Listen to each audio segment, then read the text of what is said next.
Dear viewers, আসসালামু আলাইকুম। দেশ এবং দেশের বাহির যে যেখান থেকে বসে আমাদের এই ভিডিওটি দেখতে পাচ্ছেন তাদেরকে অনেক অনেক প্রীতি ও শুভেচ্ছা জানিয়ে শুরু করছি আজকে নতুন ভিডিও। দেখতে পাচ্ছেন 2025 সালের নতুন বছরের নতুন পূর্ণ 28 দিন ট্রিটমেন্ট করা অরিজিনাল টাইগার জাতের মনোসেক্স তেলাপিয়া মাছের পোনা। আজকে আমাদের ভিডিও শিরোনাম হচ্ছে একজন মৎস্য চাষি মনোসেক্স তেলাপিয়া চাষে বৃহৎ পরিসরে লস খায় কেন বা বড় ধরনের লস খায় কেন। এর একটি কারণ, সেটা হচ্ছে পোনা নির্বাচন। আপনারা লক্ষ্য করে দেখেন যে বাংলাদেশের নামি দামি যে কোম্পানিগুলি আছে, বিশেষ করে ব্র্যাক আছে, সিপি আছে, নারিশ আছে, কোয়ালিটি আছে, ফিশটেক আছে, বিভিন্ন যে এই কোম্পানিগুলি আছে, তারা কিন্তু দেখা গেছে যে পূর্ণ 28 দিন হরমোন কমপ্লিট করা যে পোনাগুলি আছে, বিশেষ করে কেজিতে 5 থেকে 10,000 এই ধরনের পোনা কিন্তু ওনারা 2 টাকা 20 পয়সা, 2 টাকা বা 1 টাকা 80 বা 1 টাকা 60 এর ভিতরেই কিন্তু রেট থাকে। এর নিচে কিন্তু আপনি ক্রয় করতে পারবেন না, বিশেষ করে যেটা অরিজিনাল মনোসেক্স তেলাপিয়া মাছের পোনা। কিন্তু আপনারা অনেকেই আছেন 40 পয়সা বা 50 পয়সা বা 60, 70, 80 পয়সা এরকম রেটে কিন্তু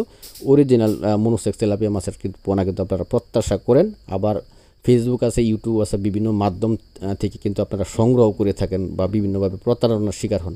কেউ আছে যে আপনি দাম দিচ্ছেন ঠিকই, কিন্তু আপনি সঠিক পোনা পাচ্ছেন না। আবার কেউ আছে যে আপনি দামেও সস্তা খুঁজেন, আবার পোনাও চান অরিজিনাল।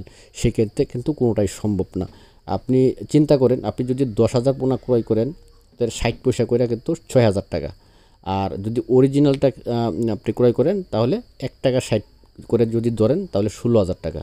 আপনি সাশ্রয় পাইলেন 10,000 টাকা। কিন্তু 10,000 মাসে আপনি খাবার খাওয়াইলেন কয়েক টন খাবার খাওয়ানোর পরে দেখলেন 2 নাম্বারটা 1 বছরেও আপনার 10টা কেজি আসে নাই। আবার দেখা গেছে কি যে 1 টাকা 60 পয়সার যেটা আছে ওইটা আপনার 6 মাসে 2 পিসে কেজি চলে আসছে। এইবার বুঝেন যে কোনটার দিকে আপনার গুরুত্ব দেওয়া ঠিক হবে। অরিজিনাল পোনা কিনবেন নাকি 2 নম্বর পোনা কিনবেন যেটা 60 পয়সা 70 পয়সা।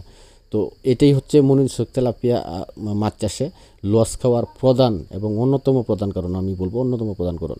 সবাইকে অসংখ্য ধন্যবাদ ভিডিওটি দেখার জন্য, এবং অবশ্যই মাছ ক্রয়ের ক্ষেত্রে যে প্রতিষ্ঠান থেকে ক্রয় করবেন ওই প্রতিষ্ঠান সম্পর্কে ভালোভাবে জেনে বুঝে তারপর ক্রয় করার চেষ্টা করবেন। সঙ্গে থাকবেন।